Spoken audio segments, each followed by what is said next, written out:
Hey everyone, it's Michelle. Welcome back to my channel. In today's video, I wanted to share with you the actives I incorporated into my skincare routine once my skin became acclimated to Differin. As some of you already may know, when you incorporate a vitamin A product into your skincare routine, you are going to go through a host of changes with your skin. Your skin's going to get drier, it's going to be more sensitive, it's going to look flakier, you're going to notice that products that you used to like no longer work for you in your skincare routine. The actives I'm about to show you, I have used them before when I was using 0.1% Differin, but once I received the prescription of 0.3% adapalene, I did move these skincare actives aside just to make sure there weren't any issues during the retinization period of my skin. In my last skincare routine video, my simple skincare routine, that actually showcases what my routine was like when I was going through the retinization period. So if you're interested in where to start on your skincare routine when you're using a vitamin A product, be sure to check that video out. For reference, I am acne prone, normal to dry, so that routine does cater a bit more to the drier skin types. Once my skin finished the retinization period and has become acclimated to Differin,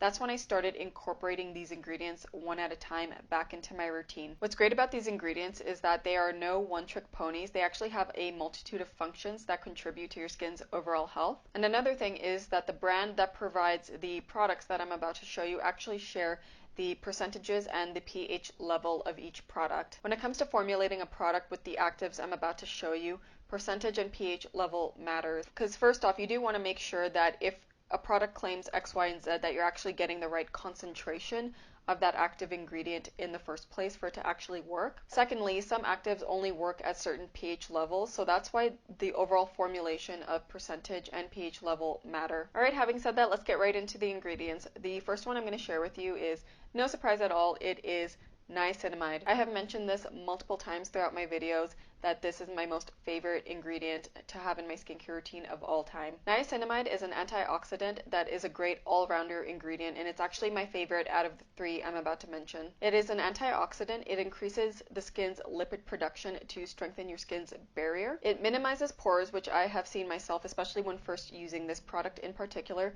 helps reduce fine lines as well, brightens and evens skin, helps control sebum production, and helps fade pigmentation. And as you can see, my current go-to is the ordinary niacinamide 10% and 1% zinc. It has a pH level of 5.5 to 6.5, and as the name suggests, it has 10% niacinamide and 1% zinc PCA. I like to use this in the evening after freshly cleansing my skin, mixed with my Huddle About premium lotion. So some of the main reasons that this one is my go-to is, one, it's so affordable. I actually have the value size of 60 mils. I keep repurchasing the 30 mil one, so I figured why not go for the 60 mil. Although the formula isn't too fancy, I do like that it is a fairly simple straight shooter formula and that I can mix it in with my Huddle About premium lotion. And although niacinamide as well as the zinc PCA are the star ingredients in this formula, the base of the formula is still solvents that double as humectants, so you are getting some moisturizing properties as well. The thing is, I mix this with my Huddle About premium lotion anyways because I just want that further hydrating effect that I get from it. I do have other niacinamide products in my collection,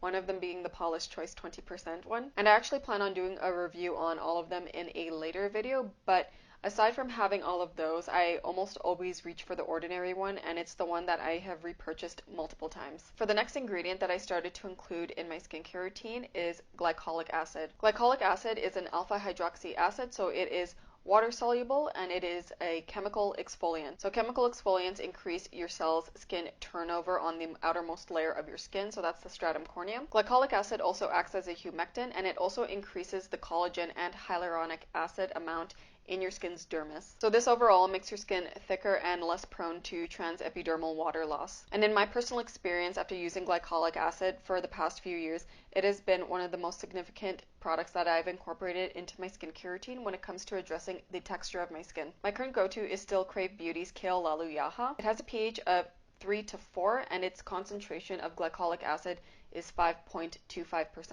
I like using this product 1 to 2 times a week in the morning after freshly cleansed skin. Aside from using this before I started using 0.3% Differin, the reason why I like this one in particular is because it's a low percentage glycolic acid.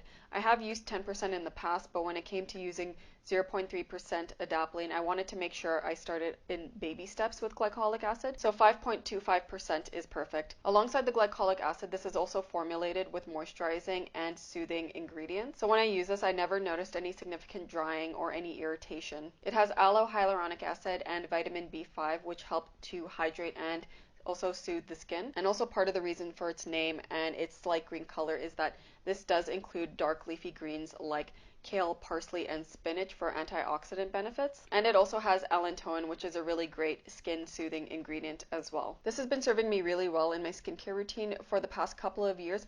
However, once I run out of it, I won't be repurchasing it. One of the reasons is that Crave Beauty is still unavailable in Canada, so I can't even repurchase this if I wanted to. Secondly, I'm ready to move up in percentage strength of glycolic acid, so I was thinking of actually purchasing the Paula's Choice 8% AHA gel exfoliant product. I've heard really good things about that. I currently have Paula's Choice 2% BHA liquid, and that one never irritates my skin at all. It's actually really soothing, so I kind of expect the same thing to happen with the 8% gel as well. Maybe a little bit more strong, but I do trust that Paula's Choice has a formula that has the soothing benefits as well. And the last main active that I wanted to incorporate back into my skincare routine is vitamin C, or more specifically, L-ascorbic acid. So L-ascorbic acid is probably the best researched vitamin C ingredient compared to its derivatives. L-ascorbic acid is an antioxidant. It provides photoprotection, it promotes collagen synthesis, it brightens and evens skin tone, and also helps to fade pigmentation. Also, combining vitamin E and ferulic acid has shown to further stabilize L-ascorbic acid as well as increase its actual benefits for the skin. So as you can see, my current go-to has been the Paula's Choice C15 Super Booster. This has a pH of 3.0 and a concentration of 15% L-ascorbic acid. I like to use this in the morning daily on freshly cleansed skin, and on the days when I'm using the kale-lalu-yaha, I will go in with this first and then follow up with the vitamin C booster. So that kind of explains the reason why I like using this in the morning, is because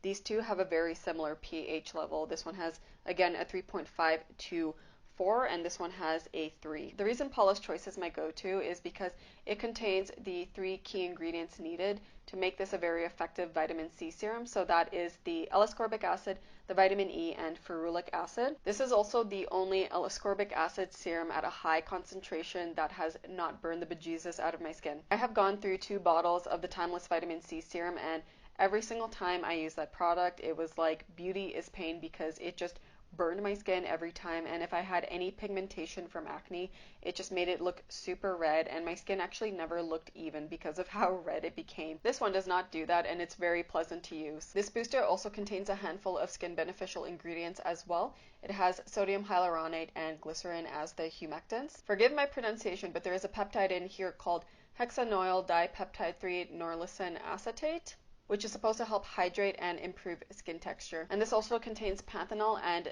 bisabolol for soothing. I will be continuing to repurchase this C15 booster just because it's the only one that has the formulation I want, and it just works so well for my skin without irritating it. Some of you might want to recommend the Maylove Glow Maker Serum, and believe me, I do want to try it. It's definitely more affordable than the Paula's Choice one, but the only issue is that they don't ship to Canada. From what I saw on their website, they are trying to make it available to Canadians, so maybe once that does happen, I'll consider purchasing it. But in the meantime, if I run out of this and Glow Maker is not available, I will be repurchasing this one. And that is it for this video. I do hope this helped you out in deciding what kind of actives to start incorporating into your skincare routine if you are using a vitamin A product. I know it's very difficult to navigate the skincare world. There seems to be a lot of great ingredients out there, and it's kind of hard to pinpoint which ones are the really good ones to start including. So I do hope this video helped you out in some way. If you did enjoy it, please be sure to give this video a like, subscribe to my channel down below for future videos, leave a comment if you have any recommendations or questions, and I will see you all soon.